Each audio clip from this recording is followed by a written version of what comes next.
And I think that there started to become a little bit of narrative in the work. Again, I wasn't looking for narrative. I wasn't looking for stories. I wasn't looking for human presence. But I was finding it by accident, and happy when I did. This is a little Chinese restaurant that went out of business right after I photographed it. Food was good. But they didn't do. It was in a really bad neighborhood, and it went under. But the notion of narrative, this moving the camera so that the bar blocked the D unclosed and it became close. I mean, just plays like that where you're really thinking about where the camera is, and also the notion that everything I seemed to photograph changed, and mostly. Usually disappeared, torn down, redone, repainted. So I was very conscious of that, of the history of things. So if it doesn't fit, but and by that I mean there were pictures that I made during that period of time, which were in those series. So I do portfolios. I call it the pile theory of photography. Or art. And that means I work my tail off and think of every possible idea I can and how to approach it and what to shoot. And then I get a pile that's big enough that I start editing through it, and I think, well, that's resolved. Whatever it was I was thinking about, I have done it. I show it usually, especially back then.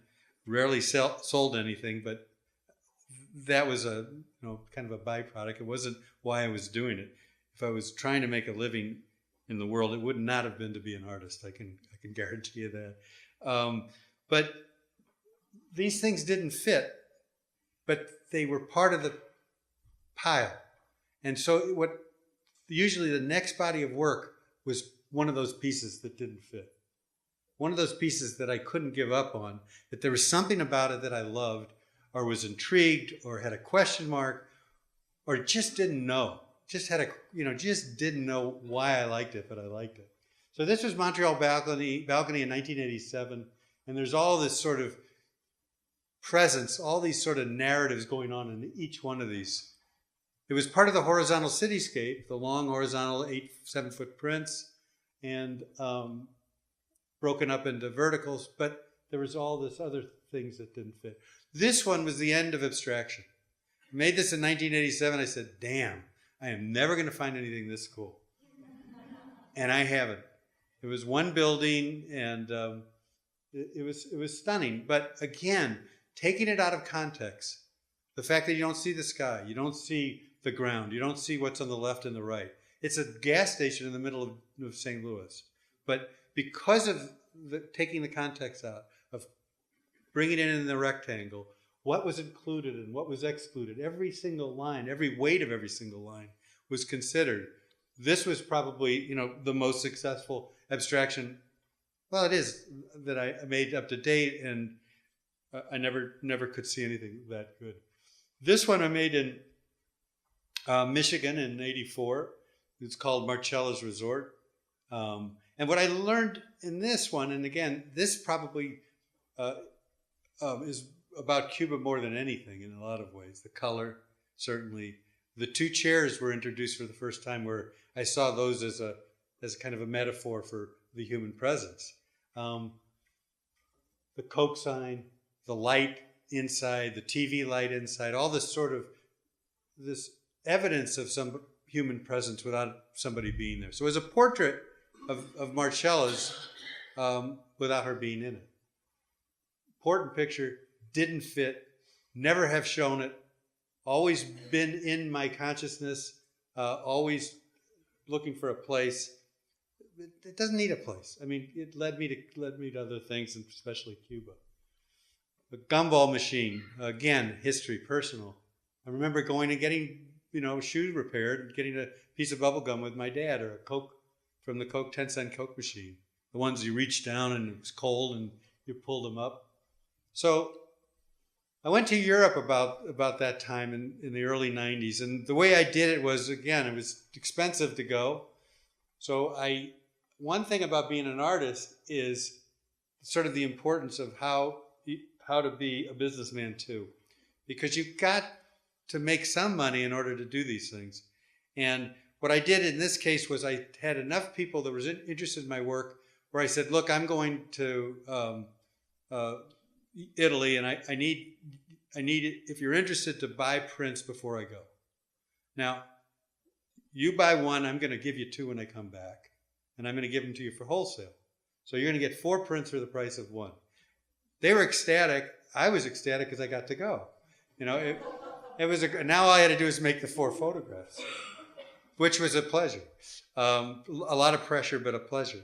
And so, you know, it's just sort of like somebody once said, to be a successful artist, you need the full package. You need to be responsible. You need to make your deadlines. You need to make great prints. You need to commit yourself to continuing to get better. And you need to make a living. You know, you need to make a living in order to make art. So Europe, at the beginning of that, this was kind of interesting. One of the first photos I made in '93, I was looking at it a couple nights ago and realized it was part of the horizontal cityscape. It was a horizontal image with 6 verticals that broke up the space. But it was also this sort of strange interior with these incredible colors and abstractions in the background. And a little bird in the window, a fake bird on a fake little cage in that window. So it was this crazy sort of narrative. This one was, again, collective consciousness, sort of the notion that you feel things about a space. Like that Marcellas. Everybody who saw that Marcellas would say to me, oh, that's in California. Oh, that's in Vermont. Oh, I remember that. That's in Illinois. Because they all thought that they had been there when they were kids during the summer. And the truth is, we all respond to things the same way. This picture scared the hell out of me. I didn't know why. It was eerie. I walked in, it was in Barcelona, it's a courtyard, it was beautiful. These yellow glowing leaves are on the ground, this little dog and this pockmarked wall. But it scared me and I didn't know why. I got back to St. Louis, a friend of mine told me that's where they lined people up and shot them during the Spanish Civil War. Now, I didn't know that. So how did I know it? And I realized that there is something that's collective about all of us, that we respond to things very similarly. And it was a lesson that was probably as important as any photograph I made, that to trust my instinct, that when I felt something about something, chances are I was going to find other people that felt that way too. And again, art is about communicating. So, different architecture, the same kind of approach to it. Narrative, these drawings on the side that probably are 200 years old. Europe taught me about history. Europe taught me about what old is and how important it is to preserve it. So coming back out of this trip was about the kinds of things I was looking at before, but also this history. And I mean, when you think about the abstractions that I showed you before, this is right up, I mean, if we drew lines and put them next to the other ones as a line drawing, you'd see they're really similar, how they're organized. Or this, where it becomes a 2-dimensional space when it's very 3-dimensional, by hiding the cues.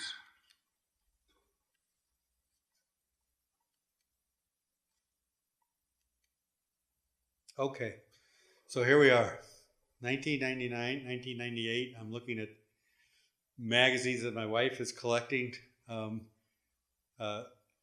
with pictures of these photo shoots with Cuba in the background. And I'm going, holy cow, look at that.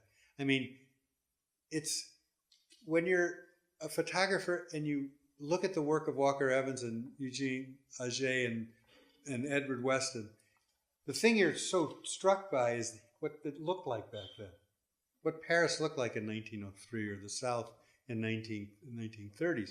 And you go, if only I could go back in time. Not that I would shoot their pictures, but I would shoot in those places. And so I started seeing these magazines, and I started seeing these incredible interiors. And I thought, well, this place is completely frozen in time in 1959, and I'm going back. So I went back, and at first I started photographing in black and white sepia tone because I had just finished I was shooting color, converting to black and white, toning them in sepia, and kind of the palette of the non-silver prints.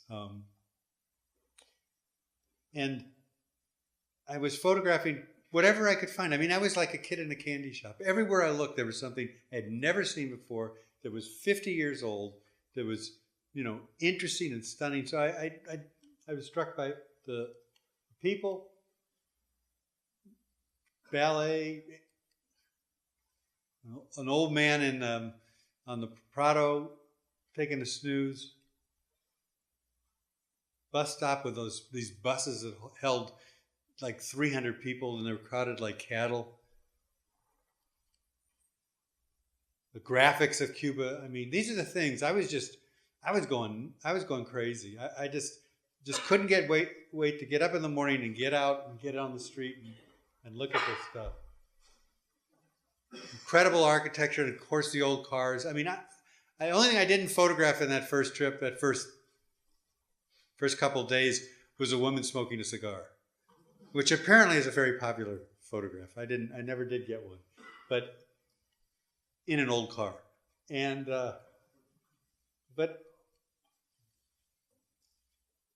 okay, so I had a show in Santa Fe, really good gallery, had really been successful. First time I sold prints. A lot of pressure from her. I want to show the Cuba, but I do not want to show them in color. And I'm just kind of starting off. I said, okay. So I went ahead and had the show. It was really very successful, but in my heart of hearts, I really felt, and an artist does this. You make mistakes. This was a mistake. The mistake was that I shot it. I showed it in black and white, and I should have showed it in color. And so from that point on, it was like, oh no, there's no way I'm showing that in black and white. Color is about what brings these things to life. Colors tells the story better. Color is Cuba. I mean, that's what defines it in a way. It's why it's different from lots of places. Mediterranean, the color palette, the fact that it was done with lead paint, the fact that it's 50 years old, 40 years old at this point, and that there's no money to repaint. So these old, beautiful colors in salt water and sun fade into these incredible. So there's that and that. I mean, completely different. Not that I didn't like the black and whites, but these were more mine. The black and whites were Walker Evans. That's what he photographed in the 30s when he went to it. That's what I saw first. That's what I was really thought was, I don't know, I went on autopilot and that's where I wound up. That's what might be the most significant difference. Because you're really seeing the patina. It's not just a bunch of grays. Now it's faded roses. You can see where the age is. The way it's lit in the back. Very different. So this is all on the same trip. I don't want to confuse you, but the first images in black and white and color were done in the beginning of the shoot. And as it progressed and as I was there more and as I kept photographing, it moved on to other things, which you know and you've seen downstairs. But these were some of the first ones I made in '99. And, abstraction, formalism, same thing I had done that I was really comfortable with. I moved back into that, in that comfort zone and made these color photographs.